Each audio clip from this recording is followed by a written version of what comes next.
नमस्कार दोस्तों मैं आपका दोस्त चंदन सिद्धू, जिला उपाध्यक्ष लखीमपुर खीरी, भारतीय किसान यूनियन राजनीतिक। आज मैं सोशल मीडिया पर मैंने एक पोस्ट देखी। उस पोस्ट के अंदर मानयोग सुप्रीम कोर्ट ने, कोई अखबार की कटिंग थी, ये नहीं मैं कह सकता किस डेट की थी, लेकिन मानयोग सुप्रीम कोर्ट ने चिंता जाहिर की थी दिल्ली की जनता के प्रति। और मेन जो अखबार का टारगेट था वो पराली को लेकर था, किसानों की पराली को लेकर था। ठीक है, इस समय बढ़ती हुई जनसंख्या और बढ़ते हुए प्रदूषण के कारण बड़े बड़े महानगरों में सांस लेने में दिक्कत हो रही है, हम लोग मानते हैं। लेकिन प्रॉब्लम क्या है कि हर किसान को जागरूक करना भी मुश्किल है। हालांकि पंजाब के जो एडवोकेट थे उनको डांट मारी सुप्रीम कोर्ट ने कि आप राजनीति कर रहे हैं। अब चक्कर ये है कि इस डांट के साथ में हम किसान अपनी बात को कह भी नहीं सकते हैं। हम सुप्रीम कोर्ट हमारी सर्वी संस्था है, हमारे लिए कायदे कानून, और मैंने देखा है कि सरकार से हम लोगों के लिए जो है मतलब कि बचाव, जैसे आम जनमानस का बचाव सुप्रीम कोर्ट के ही जजेस ने किया है। क्योंकि कई बार क्या होता है ना कि एक विशेष विचारधारा जो है अपनी सोच को लागू कर देती है, ये बात मैं मानता हूँ। लेकिन यहाँ पर जो उसी अखबार में लिखा है कि किसान के ऊपर जो आर्थिक बोझ पड़ता है, क्योंकि देखिए एक चीज हम आपको बताएं, आज की जरूरतों के दौर में, ठीक है, किसान जो है वो मतलब कि चल रहा है, उसको लोन लेने पड़ रहे हैं। उसके बावजूद जो और क्या हो रहा है इसके ऊपर भी हम लोग आपसे खुले में बात करें कि जैसे हम लोग यूपी में हैं, लखीमपुर खीरी में है, आप लोगों को पता होगा लखीमपुर खीरी वो जगह है, यहाँ पर बहुत बड़ा किसानों के साथ घटना हो गई थी। तो लखीमपुर खीरी के अनुभव पे मैं बता रहा हूँ कि यहाँ पर हम लोगों को जो सरकार मिनिमम रेट तय करती है फसलों के, वो भी नहीं मिलते, उनसे 200, 300, 400 कम मिलता है।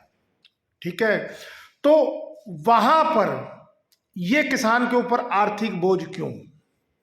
अब वहाँ पर पंजाब के एडवोकेट ने एक बात कही, क्योंकि पता है ना कि राजनीति भी तो समस्या हो जाती है कि भाई अब क्या थोप दिया, राजस्थान ने पंजाब के सर थोप दिया, पंजाब ने यूपी के सर थोप दिया, उन्होंने हरियाणा के सर थोप दिया, और घुट रहा है दिल्ली का नागरिक, दिल्ली के हमारे ही भाई घुट रहे हैं। लेकिन वहाँ पर एक चिंतन और भी है, क्योंकि मैं जानता हूँ जब कोरोना काल हुआ था तो उस कोरोना काल में एक सच्चाई हम लोगों को देखने के लिए मिली थी। हम लोग उन्हीं दिनों दिल्ली से गुजरे थे तो देखा था कि बिल्कुल वातावरण साफ हो गया, गाड़ियाँ रुक गई, फैक्ट्रियाँ रुक गई, ठीक है। और उस काल में किसान ने शायद पराली जलाई थी। ये तथ्य मैं इसलिए पेश कर रहा हूं क्योंकि मैं तो सुप्रीम कोर्ट ने जब ये सख्ती का आदेश दिया वहां पे नहीं था। पंजाब की बोलती बंद कर दी गई कि राजनीति मत करिए। उन्होंने कहा कि 40% आग जलाने के मुद्दे कम हुए हैं, लेकिन उनकी बोलती बंद कर दी गई।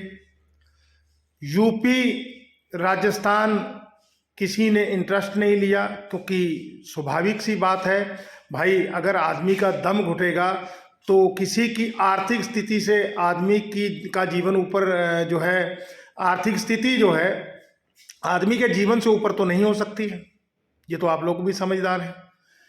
लेकिन किसानों पर ही क्यों थोप दिया गया? दूसरा, ये धमकी में तो योगी आदित्यनाथ जी की झलक नजर आ रही है कि अगर नहीं मानेंगे तो हमारे पास बुलडोजर है।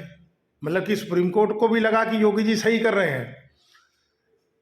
ऐसा है, मैं मेरे मानयोग सुप्रीम कोर्ट के जजेस की बहुत दिल से सम्मान और रिस्पेक्ट करता हूं, लेकिन ये भी तो मानिए कि कुछ टारगेट राजनीति के कारण भी तो होते हैं बुलडोजर वाले।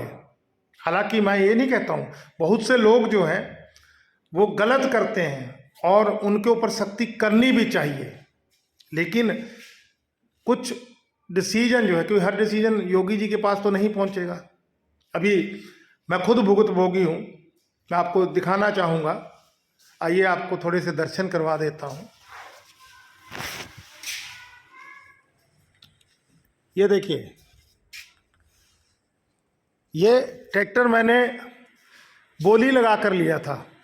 भाई जब कोई लोन नहीं भरता है तो हम लोग बोली लगाते हैं, उस व्हीकल जाकि बैंक को नुकसान ना हो, हम लोग बोली लगाते हैं। अब इस ट्रैक्टर के फाइनेंस कंपनी कागज नहीं प्रोवाइड करवा पा रही। हम 420 के मुकदमे की डिमांड कर रहे हैं। 406 का मुकदमा हुआ मान योग सिविल कोर्ट के द्वारा। तो वहां पर एक दरोगा लिख रहा है कि अपराध सिद्ध नहीं हो रहा, क्योंकि मानसिकता में बसा है ना। इतनी बड़ी फाइनेंस कंपनी फ्रॉड थोड़ी करेगी। फ्रॉड एक किसान करेगा, एक किसान का बच्चा करेगा। यही बताना चाह रहे हैं आप लोग।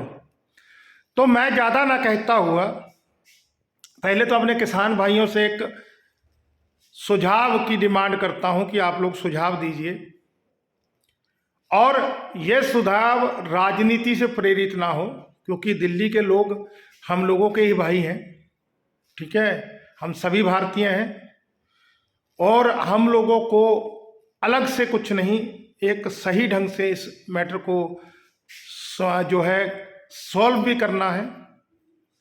और यहाँ पर समस्या एक चीज़ और है, किसान की खेती सरकार के ऊपर थोपी जाती है, ये सरकार की सोच है। और उद्योगों से टैक्स मिलता है, विदेशी पैसा आता है। ये सरकार व्यापारिक सोच जब तक रहेगी ना, तब तक किसान का शोषण होता रहेगा। तो विनती है, मेरी बात को समझने का प्रयास करें। मैं वीडियो लंबा नहीं करूंगा, और मेरे चैनल को भी आप लोग सब्सक्राइब कर सकते हैं। कोशिश करेंगे अपनी किसानों की समस्याओं का समाधान करने के लिए राजनीति से ऊपर उठकर। जय हिंद दोस्तों, जय जवान जय किसान, धन्यवाद।